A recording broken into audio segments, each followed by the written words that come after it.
Bonjour les amis, je viens aujourd'hui pour vous faire une petite vidéo depuis tout l'été, là on s'était pas spécialement vu et j'ai eu l'occasion de rencontrer des gens qui m'ont parlé d'un sujet, enfin beaucoup de personnes m'ont parlé d'un sujet que moi-même j'ai vécu et peut-être je me suis dit il serait temps d'en parler aujourd'hui, ça peut pourquoi pas apporter des briques euh, de- d'avancement pour certaines personnes, alors je vais essayer de vous parler de ça.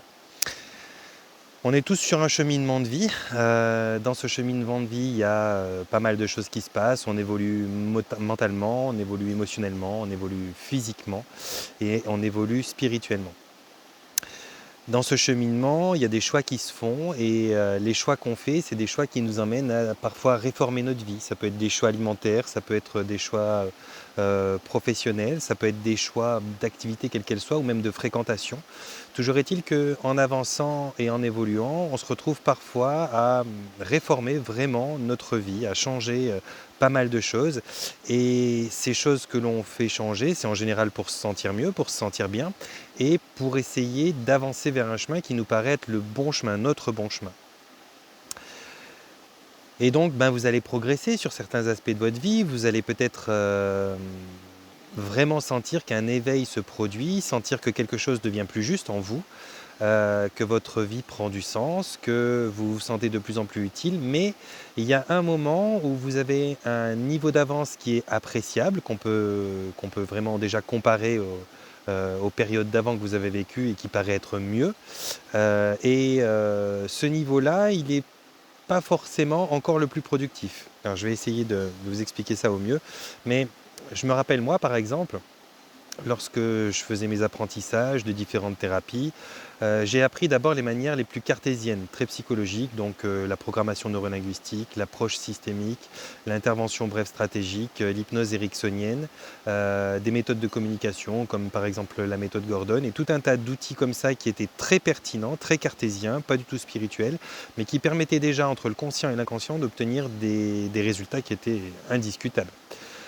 C'est sur ça qu'est basé aujourd'hui le coaching, c'est sur ça qu'est basé une grande partie des approches psychologiques et on peut vraiment aider en thérapie et en coaching déjà beaucoup de monde sur des traumatismes, sur des phobies, sur des besoins de prise de confiance en soi, etc. d'une manière assez simple et très perspicace avec ces outils-là. Puis après, dans mon cheminement, j'ai cherché à m'éveiller à d'autres pratiques parce que j'avais essayé des choses un peu plus spirituelles à titre personnel sur le côté, du chamanisme, de l'énergétique, des pratiques qui sont dites comme secondaires ou bien parallèles. Et il y avait aussi des résultats qui étaient indiscutables et qui étaient à d'autres niveaux, pas forcément comparables, mais très complémentaires. Et vous connaissez l'histoire, de fil en aiguille, j'ai avancé, j'ai commencé à composer avec ces différentes parties de l'existence. J'en suis devenu vraiment féru, puis j'ai beaucoup regardé ces choses-là et je me suis de plus en plus approché, au départ même sans le vouloir finalement, de ce qu'on appelle aujourd'hui le soin holistique. Le soin holistique, ça veut dire prendre l'être, l'individu dans sa globalité. Il y a l'émotionnel, il y a le mental, il y a le physique, il y a l'alimentaire, il y a l'activité, il y a la spiritualité, il y a l'énergétique. Il y a vraiment tous les aspects d'un être qui sont considérés lorsqu'on fait une approche holistique. Et donc, ça nous permet de voir différentes choses, différents apports que l'être humain s'offre et voir si ces apports sont bons. Quand je parle d'apport, c'est un petit peu comme quand on parle du carburant d'une voiture. Si vous ne donnez pas le bon carburant, pas le bon huile, ou alors un des deux qui ne va pas, ou que vous rajoutez quelque chose dans le carburant, évidemment, la voiture, elle fonctionne mal. Vous, dans votre vie, vous avez besoin d'apports énergétiques qui sont sous forme de nourriture, sous forme de boisson, sous forme de repos, sous forme de vitamines qui peuvent venir, par exemple, d'astres comme le soleil, sous forme de temps que vous prenez pour vous, sous forme de bonnes conditions amicales, amoureuses et sociales. Il y a tout un tas de choses qui vous alimentent, qui vous nourrissent, qui vous permet de fonctionner finalement. Ce n'est pas juste manger, boire qui peut vous permettre de fonctionner. On peut très bien avoir quelqu'un qui s'alimente extrêmement bien, qui boit l'eau la plus pure qui soit et qui soit totalement déprimé parce que psychologiquement c'est le désastre dans sa tête. Il peut y avoir tant d'autres choses qui peuvent vous mettre à genoux finalement que c'est pas si simple que ça. Donc pour avoir un bon carburant, nous les êtres humains, on a besoin de beaucoup de matières différentes. Des matières qui sont physiques, des matières qui sont organiques, des matières qui sont énergétiques, des matières qui sont éthériques, des matières qui sont psychologiques. Alors c'est pas des matières sous la forme matérielle, mais je veux dire un apport qui vous apporte beaucoup. Et quand on fait le chemin et qu'on commence de plus en plus et de mieux en mieux à trouver ce qui nous convient bien en termes de carburant, ça veut dire quand on commence à trouver le bon rythme, qu'on arrive à peut-être changer de boulot parce que ça ne nous convient plus, qu'on veut avoir un temps de travail différent, une activité déjà différente qui soit plus nourrissante et qui ait plus de sens dans notre vie. Et puis qu'à côté de ça, on a un petit peu réformé son alimentation et qu'on trouve qu'on est en meilleure santé physique, qu'on commence à être un petit peu plus actif, qu'on a la pêche au niveau du corps. Quand on commence à avoir des relations qui sont de plus en plus congruentes et cohérentes avec l'être que l'on est, bon, ben, on se dit, là, j'ai quand même super bien avancé. Et souvent, à ce moment-là, à la suite de toutes ces réformes et de certaines formations que vous aurez peut-être prises, ou certains sens ou dons, comme vous les appelez, qui se seront développés, ou même une acuité à avoir plus de clairaudience, plus de clairvoyance, avoir une meilleure intuition, eh bien, en général, enfin, d'une manière générale, ce que je vois, moi, quand même, c'est des gens qui cherchent à devenir indépendants, à essayer d'apporter à leur prochain eh bien, une forme de soin par magnétisme, par acupuncture, par nutrition, par naturopathie, par hypnose, par peu importe. Et qui sont déjà mieux, eux, dans leur peau, parce que déjà, ils ont trouvé un sens, ils ont déjà trouvé une direction où aller, qui les remplit de sentiments d'utilité, qui leur paraît être quelque chose où ils se sentent bien, où ils ne voient pas le temps passer. Ils ont l'impression d'être utiles parce que ils apportent aux autres un soutien qui est demandé et puis qu'on ne trouve pas forcément si on ne regarde pas de manière holistique les choses. Et malgré tout, eh bien, c'est comme si leur activité, leur nouveau chemin ne se développait pas. Alors, beaucoup de gens viennent vers moi en me disant en fait, j'en ai un petit peu marre, j'ai l'impression que je suis prêt, que j'ai un potentiel de dingue et que l'univers ne m'utilise pas ou qui ne me donne pas la possibilité. Et ça, moi, je l'ai vécu à titre personnel. Je l'ai vécu pendant une période qui était assez désagréable. J'avais une chier d'outils, j'avais des capacités, j'avais une volonté, une passion qui était indestructible. J'avais la pêche et j'avais l'impression que les portes ne s'ouvraient pas et que je ne pouvais pas mettre à profit toute cette bienveillance, toute cette envie, toutes ces capacités que j'avais. J'avais déjà quelques séances, c'était pas non plus la folie, mais j'avais suffisamment de séances pour savoir que mon retour était bon, pour savoir que les gens évoluaient derrière ça, les gens distribuaient mon numéro parce que j'étais bon dans ce que je faisais, mais c'était pas non plus suffisant pour en vivre confortablement et puis pour pouvoir être concentré pleinement à ça sans me préoccuper de comment peut-être devoir me nourrir ou payer le loyer, etc. Et je trouvais dommage parce que je me dis que dans une activité, quand elle nous paraît être riche de sens, qu'on se sent utile, on devrait pouvoir en vivre parce que ça nous permettrait, si on se préoccupe à rien d'autre, de pouvoir être totalement là-dedans, de pouvoir y mettre toute notre passion, de pouvoir nous investir pleinement, alors que si on est obligé d'aller faire, je sais pas, un 30, 40, 50, 60% dans une entreprise où c'est uniquement alimentaire, qui nous fatigue, où on aura peut-être des collègues qui vont nous user, où on aura peut-être un rapport au patronat qui sera destructeur, eh bien on sera moins performant après dans notre approche de soutien à l'autre. Donc je me disais, moi j'aurais vraiment envie de vivre de mon activité, c'est vraiment là-dedans que je veux mettre toute mon énergie, et puisque c'est là-dedans que je vais passer l'entièreté de mon temps et mettre toute mon énergie, il faut quand même que ça me donne de quoi vivre et que je puisse payer mon loyer, ma nourriture et toutes mes choses grâce à ça. Parce que sinon, je n'aurais pas la possibilité de garder toute mon énergie pour ça. Je devrais aller bosser pour quelqu'un qui me donnera un salaire. Ce salaire, il m'apportera de quoi me nourrir, mais en même temps, ça me piquera tellement d'énergie, tellement de possibilités de m'éveiller à voir des gens et de faire plein de choses pendant ce temps-là que je ne pourrais pas être optimal avec mes soins. Et j'en voulais un peu à l'univers. Je disais, mais attends, je suis prêt, tu m'as donné des trucs de dingue. Regarde, là, j'ai une patate du tonnerre, j'ai envie d'avancer. C'est maintenant qu'il faut m'envoyer des gens, c'est maintenant qu'il faut m'ouvrir les portes. C'est maintenant que je peux être le plus utile et que j'ai besoin que tu m'ouvres les portes. Mais les portes ne s'ouvraient pas, ou en tout cas pas très vite, pas au rythme que je voulais. Et j'avais des ambitions de dingue, j'avais des ambitions de développer une méthode, j'avais des ambitions de trouver une nouvelle approche de la santé, j'avais des ambitions qui étaient incroyables. Mais avec toutes ces préoccupations de comment gagner de l'argent pour pouvoir vivre en à côté, ces ambitions, je ne pouvais pas les mettre sur le papier, je ne pouvais pas essayer, puis je n'avais pas les finances pour éventuellement organiser, comme je l'ai fait dernièrement, une formation, ou organiser des séminaires, ou organiser des choses qui demandent un petit peu de sous quand même, ne serait-ce que pour s'y déplacer, pour faire des flyers, pour louer une salle ou pour des choses comme ça. Donc j'étais un peu frustré et j'étais surtout très impatient. Et c'est ce que j'ai beaucoup retrouvé pendant cette absence que j'ai eue cet été, là où je me suis quand même mis un peu en retrait, des rencontres avec des gens qui vivent et subissent et ressentent également cette forme de frustration et une sorte d'impatience. Et j'y réfléchis beaucoup à tout ça, j'ai réfléchi à mon expérience personnelle, j'ai regardé un petit peu le chemin que j'ai fait depuis et c'est énorme ce qui s'est passé. Et je me dis, si ça avait été directement comme ça, que ça avait été plus vite au moment où tu te sentais vraiment prêt, au plein potentiel que tu pensais avoir, et comment ça se serait passé? Alors, sans doute, ça n'aurait pas été pire, hein, ça se serait bien passé parce que j'avais réellement déjà beaucoup d'aptitudes et de capacités à mettre au profit des autres, mais j'avais pas le retour d'expérience que j'ai, qui s'est construit doucement. J'avais peut-être pas la patience que j'ai aujourd'hui et j'avais surtout pas une chose que vous pensez peut-être avoir pour une grande partie, mais qu'on n'a jamais assez finalement. J'avais surtout pas assez le respect du libre arbitre. J'étais encore ce sauveur, j'étais encore ce Saint-Bernard avec la barrique de cognac là, autour de la gauche qui veut sauter dans l'avalanche et sauver tout le monde. Et en étant comme ça, j'étais pas prêt. J'étais pas prêt parce que j'arrivais pas à considérer que l'univers il a un plan, que ce plan il va toujours vers l'évolution de ce qu'on a choisi d'expérimenter en collaboration avec lui, et que parfois ça passe par des étapes qui doivent être lentes, qui doivent être frustrantes, qui doivent être douloureuses. Et bon, moi je voulais sauver tout le monde, j'avais pas envie que les gens soient dans la douleur, j'avais pas envie que les gens restent dans des croyances qui les limitent, j'avais envie de leur apporter ma science, quoi.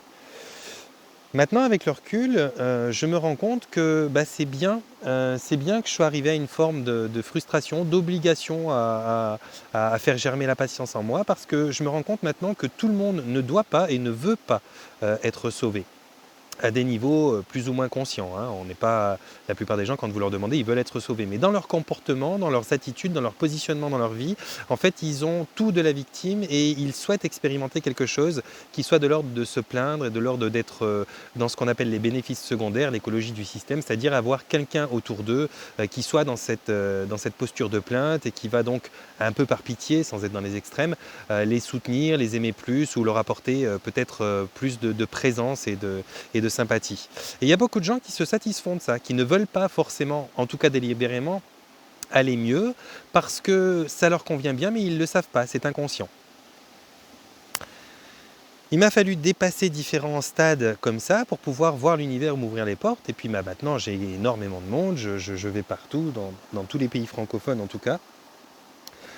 Et je forme et je m'aperçois que j'ai une approche qui est sensiblement différente de ce que j'avais comme idée de mon approche au début, quand je la mettais sur pied. J'ai une patience qui est grandie.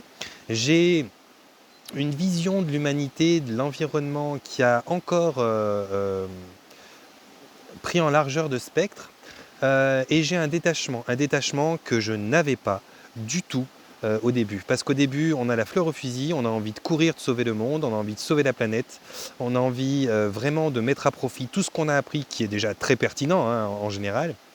Mais on n'est pas encore assez détaché, on n'est pas encore assez capable de voir la souffrance de quelqu'un et de comprendre que derrière cette souffrance, il y a quelque chose d'extrêmement constructif qui est en jeu et qui doit prendre un certain temps et qui doit leur permettre de toucher le fond. Et le fond, il n'y a que soi qui peut savoir quand on touche le fond. Alors, ça crée chez les gens de l'impatience. Et j'y retrouve beaucoup ça chez les gens qui m'ont parlé un petit peu de ce sujet dont je vous parle aujourd'hui, durant cet été. Eh bien, c'est cette forme d'impatience, cette forme de frustration, cette forme de colère envers l'univers qui finalement ne vous utilise pas à votre plein potentiel. Eh bien, je crois que ce que vous pouvez voir aujourd'hui, c'est qu'il y a une accélération qui est phénoménale de toutes les énergies, de tous les systèmes d'approche qu'on peut avoir. Tout ce qui se développe fois 1000 comparé à il y a 2 ans en arrière. Et les gens sont beaucoup plus, sont beaucoup plus capables d'absorber ces nouvelles compréhensions. Pour une partie, hein, il y en a encore qui sont restés bien endormis ou bien en pause ou bien hypnotisés par la vie. Mais pour tous ceux qui veulent bien sortir de l'hypnose, c'est marrant pour quelqu'un qui fait de l'hypnose de dire sortir de l'hypnose, mais je crois que c'est ça quand je dis aux gens, je vous sors pas de l'hypnose, enfin je vous mets pas en hypnose, en fait je vais vous sortir de l'hypnose collective que vous vivez depuis toujours. Euh, Petite parenthèse. Je crois que aujourd'hui, ça va super vite et que ça sert à rien d'être impatient ou de se mettre dans des frustrations, mais il faut plutôt voir, ça a toujours été le cas, mais c'est d'autant plus valable aujourd'hui, il faut plutôt voir comment ça se fait que ça fasse travailler ça en vous. Est-ce que vous avez le détachement nécessaire? Est-ce que vous êtes capable de regarder quelqu'un dans sa plus grande souffrance sans sauter là, la fleur au fusil, à vouloir le sauver absolument, en vous disant que peut-être, même si ça paraît abject, même si ça paraît horrible, dur et difficile, que peut-être cette personne, elle est en train de précisément traverser et expérimenter une des choses les plus importantes qu'elle devait expérimenter dans sa vie. Et que la sauver, ça lui empêcherait de l'expérimenter, en tout cas dans sa pleine mesure. Ça, c'est pas évident au début. C'est pas évident quand on fait une reconversion. C'est pas évident quand on veut aller avec empathie et altruisme sauver le monde. C'est vraiment pas évident. Et en vérité, c'est pas du tout constructif d'avoir un comportement comme ça.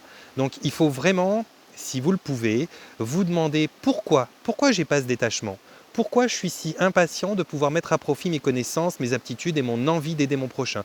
Pourquoi j'aimerais tellement que le monde aille mieux et pourquoi j'aimerais que ça se fasse maintenant? Pourquoi je me sens toujours en retard? Pourquoi j'ai l'impression que mes potentiels ne sont pas exploités et que l'univers ne va pas dans mon sens?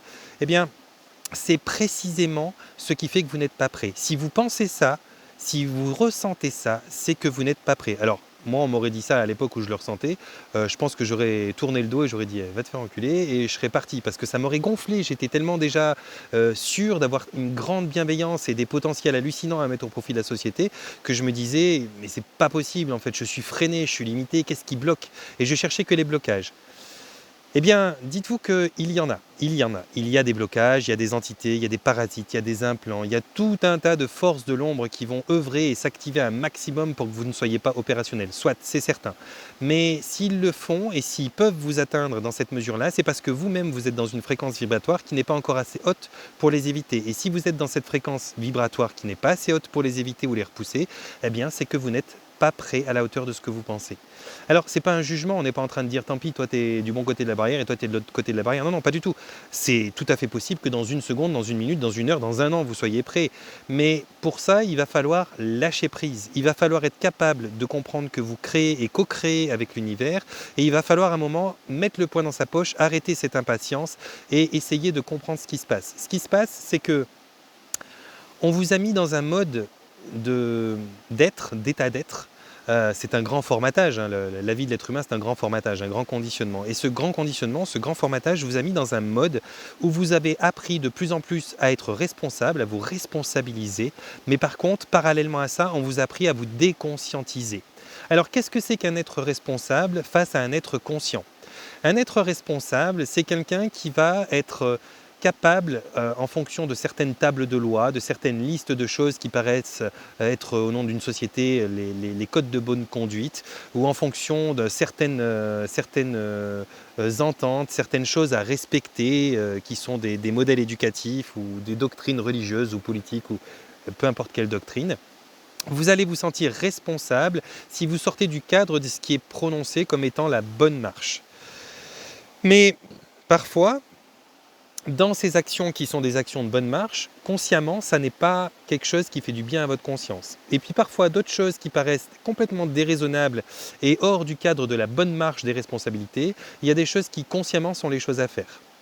Alors, c'est pour ça que la conscience et la responsabilisation sont deux choses différentes.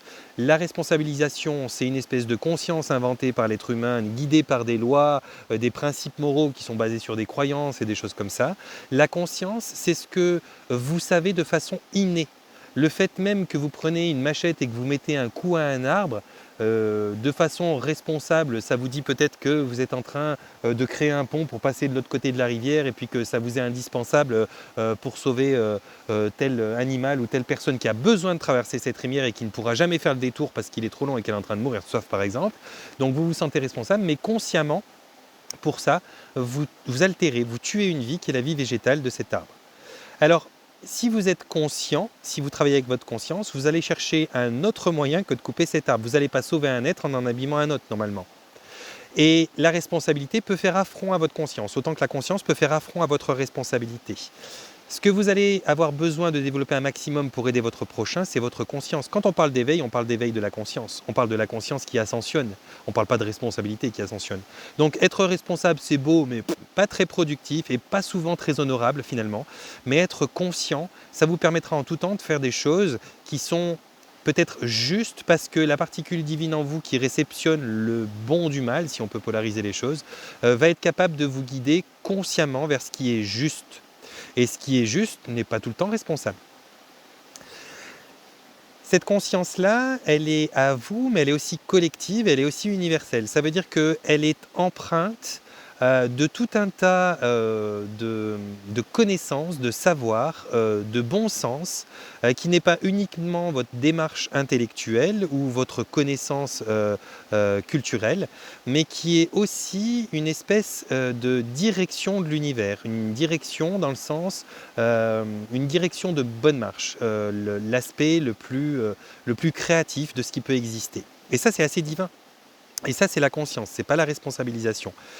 Quand vous allez pouvoir passer à cet état-là, vous allez pouvoir vous détacher de toutes les choses dont on vous nomme responsable et vous approcher de choses dont vous vous sentez consciemment, dans lesquelles vous vous sentez consciemment impliqué.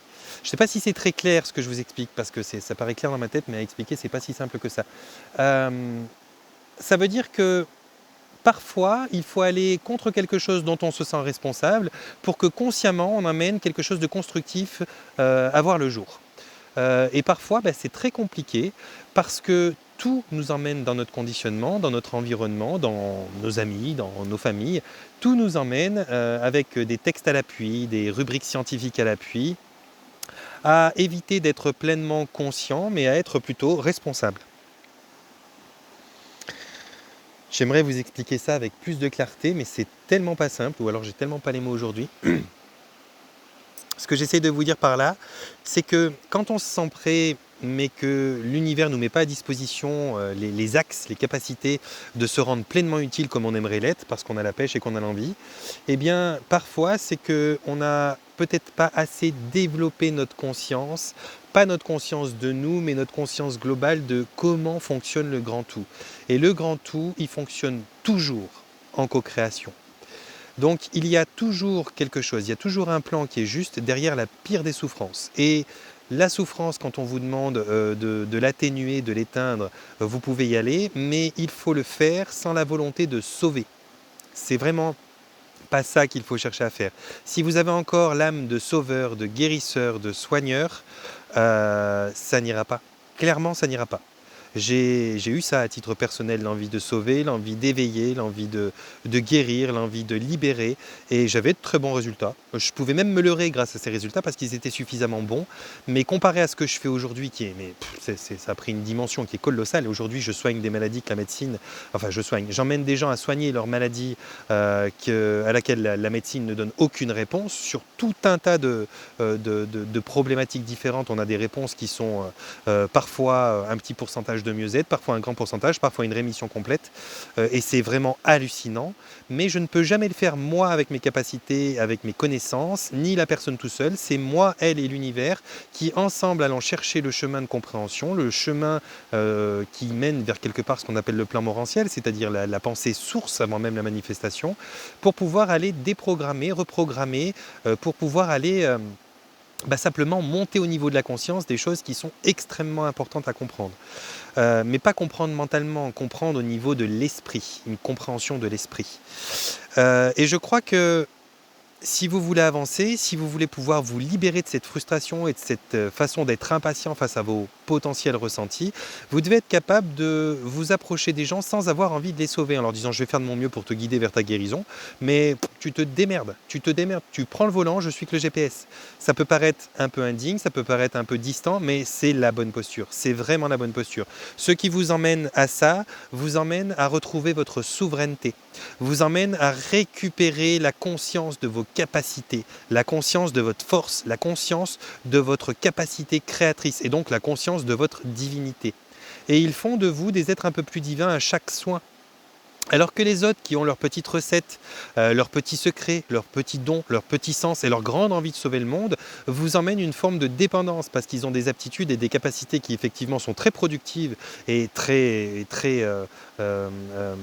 perspicaces dans les problèmes que vous avez, mais quelque part ils ne vous donnent pas à vous la capacité de vous de vous soigner par vous-même. Et donc, vous avez une forme de dépendance qui est obligée de se créer et de se manifester vis-à-vis d'eux parce qu'eux ont les capacités de faire ce que vous n'arrivez pas à faire tout seul. Quand on veut être vraiment bon dans le soin, on doit être capable d'emmener quelqu'un à se comprendre, à comprendre comment fonctionne le vivant, comment fonctionne un petit peu l'alimentation, l'hygiène de vie, comment fonctionne l'eau, la mémoire de l'eau dont on est composé à grand pourcentage, comment fonctionne l'être humain, comment fonctionne l'univers, comment fonctionne la nature dans les grands traits. Et puis quand on a ce bon sens, cette espèce de lucidité qui est mais tellement simple quand on y fait face, eh bien on peut avoir une compréhension qui est suffisamment globale pour pouvoir nous faire preuve de discernement et ne plus avoir besoin de se rendre dépendant d'autres qui ont des techniques et des magies pour nous aider, et donc prendre le volant de notre vie. Et quand on prend le volant de notre vie, on devient une personne de moins à supporter pour les autres, et plus on est nombreux à être souverains, à être divins et à se supporter et à s'auto-guérir et à comprendre comment surtout ne plus se rendre malade, parce que finalement il n'y a pas besoin de guérir grand monde sur Terre, il y a surtout besoin de leur apprendre comment ne plus être malade. Une fois qu'on apprend aux gens comment ne plus être malade, et bien à partir de là, mais ça fait des clics, des communautés, ça fait des ribambelles de gens qui sont bien, qui sont autonomes, qui sont indépendants, qui font pas chier le monde parce qu'ils sont conscients, ils ont la conscience. Alors souvent ils ne seront pas forcément responsables comme on l'attend d'eux, parce qu'être responsable comme on nous essaye de nous l'inculquer, c'est facile mais ça porte à rien, mais ils sont conscients. Aujourd'hui, finalement, si on a appris à être responsable comme ça, c'est parce que derrière chaque personne, il faut qu'il y ait un responsable qui puisse endosser l'éventuelle erreur, qui est quand même le propre de l'humanité pour apprendre quand même l'erreur, qui puisse endosser la responsabilité pour prendre les coups de la plainte de la personne qui est en face. Et en fait, ça empêche les gens d'être conscients et consciemment de dire écoutez, c'est moi qui ai fait l'erreur, j'aimerais me faire pardonner. On leur prive de cette possibilité de monter en conscience à ce niveau-là parce qu'on a créé des secteurs de responsabilité et ces secteurs de responsabilité se chargent pour vous de prendre ce qui devrait être votre conscience. On a des assurances pour les voitures qui vous empêchent d'avoir par bonne foi l'envie de vous approcher de l'autre et de dire écoutez, je vais essayer d'arranger le dégât que je vous ai fait. Non, vous avez une assurance pour ça, donc vous pouvez même vous engueuler sur le constat, vous envoyez chier comme des merdes, il n'y a même plus d'humanité parce que finalement, ça ne me regarde pas, machin, hop, j'envoie ça à l'assurance et c'est l'assurance qui est responsable de ça. Mais consciemment, votre action vis-à-vis de la personne que vous avez renversée, cognée ou tout ça, des fois c'était horrible comment ça s'est déroulé. Alors que quand on n'a pas d'assurance et qu'on se sent responsable vraiment au niveau consciemment qu'on a fait faux de quelque chose, là on va avoir une démarche qui est tout autre. On a créé tout un tas de façons même de répondre au téléphone dans tous ces groupes qui vous accueillent, je ne sais pas, peu importe que ce soit une grande surface, que ce soit un système postal, un système de banque, où finalement vous devez appuyer sur une touche et tout pour que vous soyez toujours dirigé vers des secteurs qui sont responsables. Et finalement, il y a tellement de gens qui sont des experts de la responsabilité qu'il n'y a plus personne qui a la conscience d'essayer de simplement être là humainement avec vous, à vous donner une réponse qui prend 2 minutes, à avoir un dialogue humain. On a déshumanisé l'être humain en le déconscientisant, et pour ça on l'a emmené sur l'aspect le plus mental de ce qui existe, le plus artificiel, qui est la responsabilisation. Mais c'est pas du tout au niveau de l'esprit la responsabilisation, c'est au niveau du mental. Donc on l'a viré vers la responsabilisation. Alors il y a des responsables, il y a des coupables pour tout, ça c'est ok, on a toujours un bonhomme sur qui taper quand il y a un problème, mais on n'a pas beaucoup de gens qui sont conscients, pardon je parle trop vite, de gens qui sont conscients et qui, avec le cœur, règlent leurs problèmes par eux-mêmes sans avoir personne à pointer du doigt pour dire c'est le responsable de ci, c'est le responsable de ça, c'est le fabricant de la voiture, c'est le fabricant des freins. Non, c'est juste que j'étais pas à mon affaire, j'ai pas vérifié mon véhicule et je suis désolé, elle freine mal, je vous ai rentré dedans, je savais qu'elle freinait mal, qu'est-ce que je peux faire pour vous aider, comment... Voilà, ça on n'est plus capable de le faire, on n'est plus capable d'être suffisamment conscient et responsablement conscient de ce que l'on fait tous les jours. Alors je ne sais pas si c'est bien clair ce que je cherchais à vous expliquer, le but c'est pas de faire une vidéo 1 heure, mais je voulais vous passer un petit peu ce message là aujourd'hui. Essayez de faire attention à plus trop être dans cet aspect de responsabilité qui est très mental, à vous sentir frustré ou impatient de pouvoir mettre à disposition les choses que vous avez envie de mettre en place, mais essayez de partir dans la conscience que si on vous freine, que si vous êtes limité, c'est réellement parce que vous n'êtes pas prêt. Alors faites en sorte d'être prêt, faites en sorte déjà de vous détacher de ce sentiment de frustration, faites en sorte de vous détacher. En fait, c'est très simple, ça vous ramène toujours aux 5 blessures de l'âme. Injustice, humiliation, trahison, abandon, rejet. Si vous ne vous sentez pas prêt, c'est que ça vous paraît injuste. Si vous ne vous sentez pas utilisé, c'est peut-être que vous vous sentez rejeté. Si vous ne vous sentez pas capable de mettre quelque chose à disposition parce que l'univers ne vous ouvre pas les portes, c'est peut-être que vous avez subi de l'humiliation. Tant que ces 5 blessures-là, elles n'ont pas été totalement exprimées et qu'elles sont encore un peu quelque part imprimées à l'intérieur de vous, vous serez dans cet aspect-là où vous vous sentirez impatient de démarrer. Eh bien, prenez le temps de prendre le temps, prenez le temps d'aller vraiment en nature, d'aller communiquer, d'aller apprendre à regarder un truc se dérouler, à apprendre à voir une feuille pousser, à apprendre à voir une limace traverser tout un chemin qui fait 2 mètres, ça peut vite prendre 25 minutes, même des fois elle fait demi-tour. Ça peut vraiment prendre beaucoup, beaucoup, beaucoup de temps d'apprendre à prendre le temps. Mais apprenez ça, apprenez le détachement. Et quand vous aurez appris ce détachement, quand vous serez dans cette posture où tout est juste, où vous vous co-créez avec eh bien finalement comment je peux dire, un autre participant de ouais, une autre partie de l'existence qui participe à vous aider, qui participe à vos efforts, qui participe à votre activité d'une manière ou d'une autre, eh bien vous verrez que les choses vont commencer à se diriger à vous. Parce que vous serez prêt. L'univers, il ne demande que ça. Je vous garantis, l'univers, il ne demande que ça. Les choses sont en train de changer, les paradigmes de la santé, de la finance, de l'industrie alimentaire, de toute l'industrie des soins est en train de s'effondrer, de s'effriter, de se dissoudre et il y a un système de remplacement qui a besoin de prendre naissance. C'est le système qu'on appelait jusque-là les médecines secondaires qui sont bien plus holistiques et on ne demande que ça des gens compétents. Je vois énormément de gens qui ne demandent que ça, en tout cas pour la santé, c'est le cas, qui demandent aussi d'autres approches de la façon de conduire notre agriculture, notre alimentation. On ne demande que ça, même des systèmes scolaires. Les parents demanderaient que ça, d'avoir d'autres systèmes de scolarisation, des approches qui soient totalement différentes, où on est moins dans le développement de la mémoire à grands coups d'apprentissage par cœur, mais au bénéfice plutôt de l'apprentissage, de l'intelligence, de la comment on appelle ça, de la solidarité, de tout un tas de valeurs qui sont profondes et qui sont grandes et qui permettraient de conduire l'humanité vers quelque chose de beaucoup plus solide.